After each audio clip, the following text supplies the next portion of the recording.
Arcosphère avec la Haute École Arc, le choix incontournable pour vos formations. Bachelor, continu et postgrad. he-arc.ch. Les voitures autonomes, la maintenance prédictive, la robotique ou encore les medtech peuvent bénéficier des déploiements de l'intelligence artificielle proche des capteurs et donc de la source d'information. Les défis de connexion, de traitement des données, de consommation, du caractère privé de ces données sont alors au centre des préoccupations. Et ça, ce sont des éléments au cœur d'un projet européen mené par 35 partenaires dont la HE-Arc. On parle du projet Day Age en compagnie de Nouria Pazos. Bonjour. Bonjour. Vous êtes professeur HES en informatique embarquée. Ce projet, dont j'ai écorché le nom, il est né comment et c'est quoi les principaux défis ? Oui, effectivement, le projet DIAET s'inscrit en fait dans la continuité de d'autres projets européens, dont un a été coordonné par la Haute École Arc et la CSSO entre 2001 et 2021 et 2023 et ayant comme objectif étudier le déploiement des applications basées sur l'intelligence artificielle, sur l'apprentissage, sur des systèmes embarqués. Alors, on est 35 partenaires européens, dont l'École Polytechnique de Zurich et les SOM. Alors, ce projet, en fait, il vise étudier, comme j'ai dit tout à l'heure, ce déploiement des applications basées sur l'apprentissage sur des systèmes embarqués. On aimerait accélérer et faciliter ce déploiement. Et pour ça, voilà, il faut optimiser les algorithmes qui sont à la base de ces applications basées sur l'apprentissage.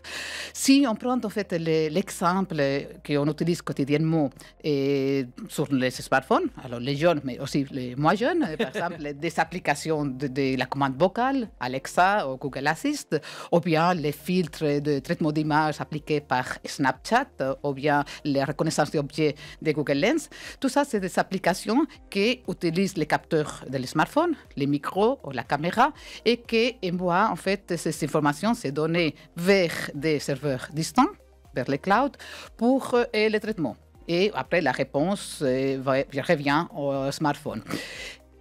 Nous avons besoin en fait de communication, déjà pour que ça fonctionne, communication Internet, et en plus, la latence de la réponse ne peut pas être garantie. Et en plus de ça, on a aussi le caractère privé de ces données, de ces images, de ces enregistrements vocaux qui peuvent être compromis. Si on prend maintenant l'exemple de la voiture autonome, il a un ordinateur de bord qui doit être capable de reconnaître des objets sur la route, de reconnaître des piétons, de reconnaître des panneaux routiers. Alors, si cet ordinateur de bord, il doit capter ces images et envoyer ces images vers des serveurs distants pour traitement, il n'y a pas le temps. Alors, le piéton il va être heurté avant que la réponse de freinage, la commande de freinage puisse y arriver de retour. Donc, on a besoin en fait que ces algorithmes, ces applications basées sur l'apprentissage puissent être déployées directement sur la voiture, dans des dispositifs embarqués à l'intérieur de la voiture et qui sont à côté, à proximité des caméras qui collectent ces données. Alors, cette proximité permet effectivement d'atteindre les contraintes en temps réel, la réponse en millisecondes, aussi autonomie, on n'a pas besoin d'être connecté vers Internet, et en plus, voilà, on garantit aussi que ces données ne vont pas transiter vers... On va se balader sur la planète dans le cloud. Effectivement, et le caractère privé, il est préservé. Alors, on a des avantages, mais en plus, ce type d'application ont besoin vraiment de ce traitement à côté du capteur, à la périphérie du réseau. Alors ça, c'est le défi en fait que le projet DIH essaye de résoudre, c'est de vraiment optimiser ces applications parce qu'à la base, ils n'ont pas été prévus pour être exécutés à la périphérie des réseaux, sur des systèmes embarqués. Alors, on doit vraiment optimiser ces modèles de réseaux de neurones pour pouvoir les déployer et pouvoir garantir cette contrainte en temps réel.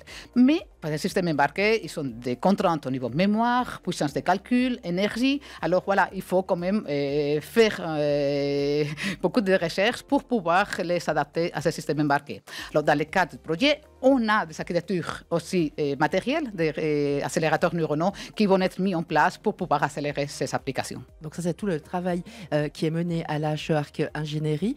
Nouria, les PME de la région, elles vont pouvoir bénéficier des retombées de ce projet. Il y a une application pour les PME, les entreprises qui nous écoutent ce matin? Bien sûr. Alors, c'est l'idée, en fait, que les résultats de ces projets, comme des projets précédents, puissent profiter aussi aux PME de la région, actifs dans les manufacturiers, machines-outils ou dans les medtech. Alors, ça se fera grâce, en fait, à une plateforme d'échange européenne qui s'appelle Eye on Demand Platform, qui va mettre en lien les demandeurs de solutions qui font appel à ce type d'application et les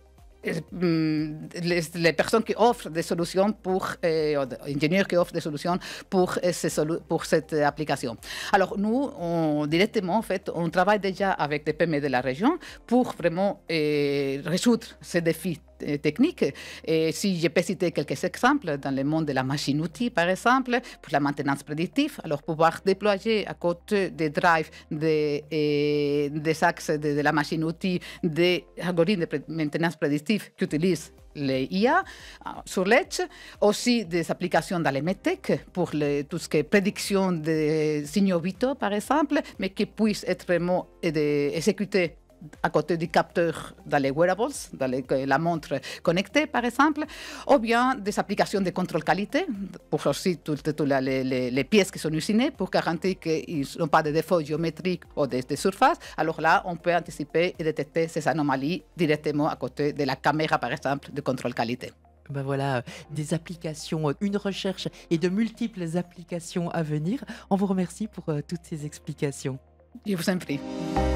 Arcosphère avec la Haute École Arc, le choix incontournable pour vos formations. Bachelor, continu et postgrad. he-arc.ch